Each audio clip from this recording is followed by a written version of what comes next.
आज हम बनाएंगे आंवले की ऐसी टेस्टी और यूनिक रेसिपी बिना चीनी बिना गुड़ का। अगर आप 1 चम्मच सर्दी भर खा लेंगे ना, आपके कमर दर्द, घुटने का दर्द और बाल झड़ने की समस्या खत्म हो जाएगी। बच्चे हो या बड़े, हर किसी को आंवला किसी न किसी तरह से खानी ही चाहिए। इसे बनाने के लिए हमने इसमें चीनी का इस्तेमाल नहीं किए हैं, नहीं गुड़ का इस्तेमाल। ये बहुत ही हेल्दी और टेस्टी है। इससे अच्छी रेसिपी नहीं हो सकती है बच्चों को आंवला खिलाने का, तो ट्राई करिएगा। तो चलिए बनाना शुरू करते हैं। नमस्कार, उत्तम हिंदी किचन में आपका स्वागत है। तो इसे बनाने के लिए हम लिए हैं ताज़े ताज़े और फ्रेश आंवले 600 ग्राम। आंवले आप अपने अनुसार कम या ज़्यादा कर सकते हैं। आंवले को अच्छी तरह से पानी से धोकर साफ कर लिए हैं। आंवले लेते समय देख ले कि कहीं से दाग धब्बे नहीं हो। पत्ते के दाग है तो चलेगा। इसके लिए आंवला बड़े साइज के ही ले। बड़े साइज के आंवले कसैले कम होते हैं और ये पके होते हैं। आजकल मार्केट में आंवला का सीजन लास्ट है, तो आप इसे बनाकर 1 साल के लिए स्टोर करके खाएं। आंवला खाने से 50 तरह की बीमारियां कोसों दूर हो जाएगी। तो आंवले को हमें किसी न किसी रूप में सेवन करना ही चाहिए। आंवले को धोकर साफ कर लिए हैं।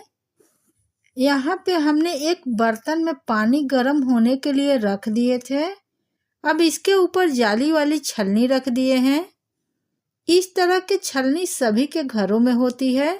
अगर आपके पास स्टीमर है तो आप उसमें भी स्टीम कर सकते हैं। तो हमें आंवले को स्टीम करना है, पानी में इसे नहीं उबालना है, नहीं तो इसके सारे पोषक तत्व खत्म हो जाएंगे। अब हम इसे ढक देंगे और मीडियम फ्लेम पर 8 से 10 मिनट के लिए पकने देंगे। अब आंवले को स्टीम होते हुए 10 मिनट हो गए हैं, तो हम आंवले को चेक करेंगे। अब इसमें कांटे वाले चम्मच या चाकू डालकर देख ले, ये अंदर जा रहे हैं, तो बस इतना ही नरम होना चाहिए। तो फ्लेम को बंद कर देंगे। ये बहुत जल्द स्टीम हो जाते हैं। इसे स्टीम होने में टाइम नहीं लगता है। अब आंवले को निकाल कर ठंडा कर लेंगे। अब आंवला पूरी तरह से ठंडा हो गया है। इसके ऊपर का पानी सूख चुका है। तो अब हम आंवले को कद्दूकस कर लेंगे। अब आंवले को हम कद्दूकस करके तैयार करेंगे। आप इसे बहुत पतले छेद वाले कद्दूकस से कद्दूकस नहीं करिएगा और नहीं मैश करिएगा। आंवले स्टीम करने से कद्दूकस करने में आसानी हो जाता है। कच्चे आंवले को कद्दूकस करने में थोड़ा दिक्कत होता है और स्टीम करने से इसका कसैलापन भी कम हो जाता है। बहुत आसान तरीका है। एक बार आप इसे बना लेंगे और सालों साल खाएंगे, और जैसे जैसे पुरान होते जाएगा ये और भी स्वादिष्ट होते जाएगा। इस तरह से कद्दूकस कर ले।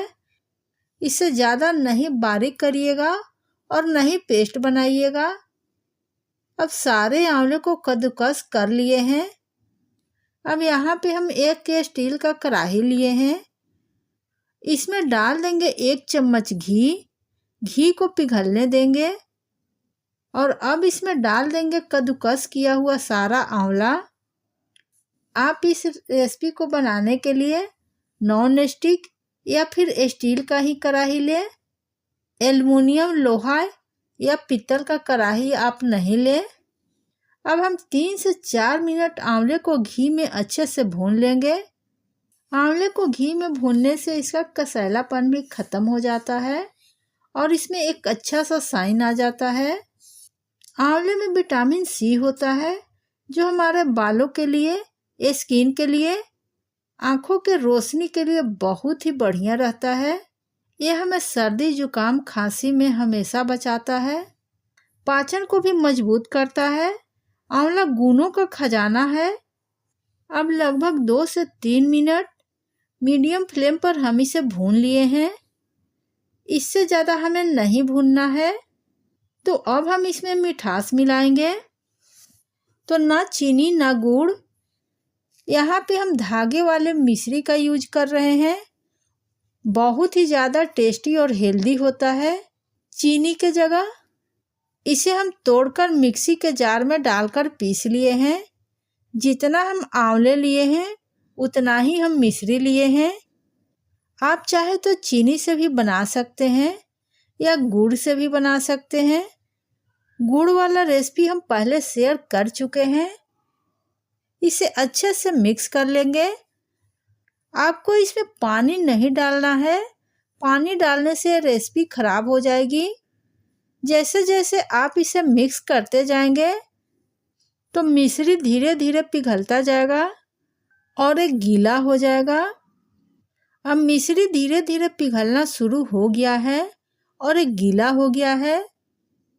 आंच को हमें धीमा ही रखना है और धीमी आंच पर ही हमें इसे पकाना है। इसे लगातार चलाते हुए तब तक पकाएंगे जब तक कि मिश्री पूरी तरह से नहीं पिघल जाता है। तो हम इसे लो फ्लेम पर लगातार चलाते हुए पका रहे हैं।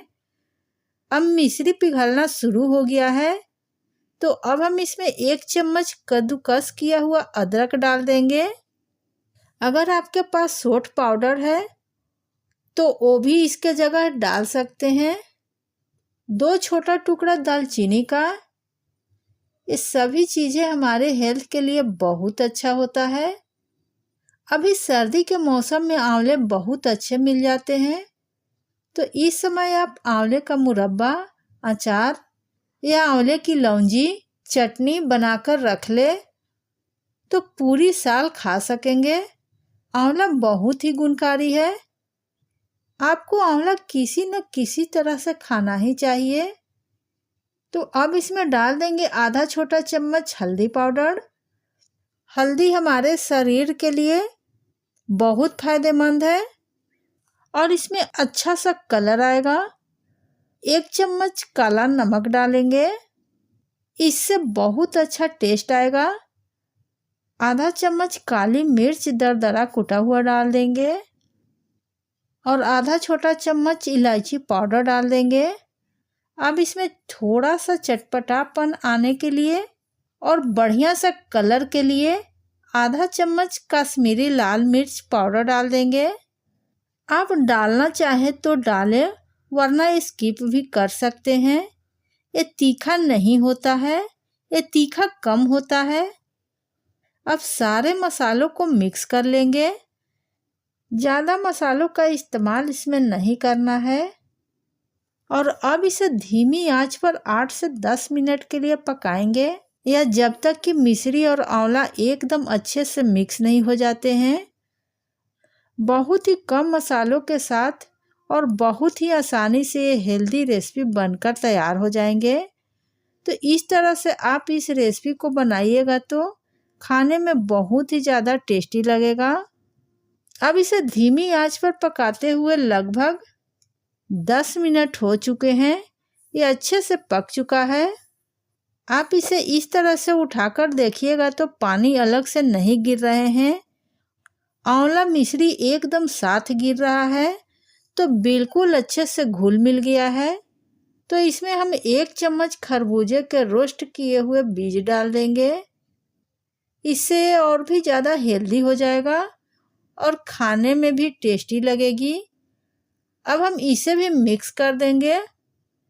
तो आंवले से आपने काफ़ी सारी रेसिपी बनाई होगी, पर इस तरह से कभी नहीं बनाए होंगे, जो खाने में बहुत ज़्यादा टेस्टी है, बनाना भी आसान है और इसे आप 1 सालों तक स्टोर करके भी रख सकते हैं, बिल्कुल भी ख़राब नहीं होगा।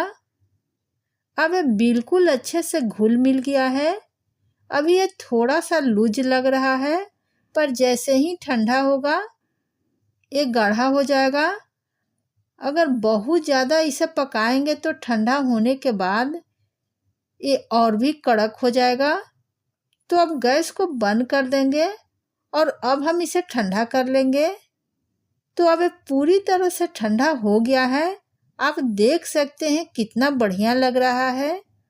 आप और भी हेल्दी और टेस्टी बनाने के लिए इसमें आप काजू बादाम और किशमिश भी डाल सकते हैं। इसे आप बनाकर साफ सुथरा जार में भरकर रख दें। पूरे साल भर इसे रोज 1 चम्मच खाएं। इसे बच्चों को टिफिन बॉक्स में दें या पूड़ी पराठे के साथ खाएं। ये बहुत ही टेस्टी और हेल्दी है। तो रेसिपी पसंद आया हो तो वीडियो को लाइक करिएगा, शेयर करिएगा और चैनल को सब्सक्राइब करना नहीं भूलिएगा। तो मिलते हैं अगले नई रेसिपी के साथ। तब तक के लिए धन्यवाद।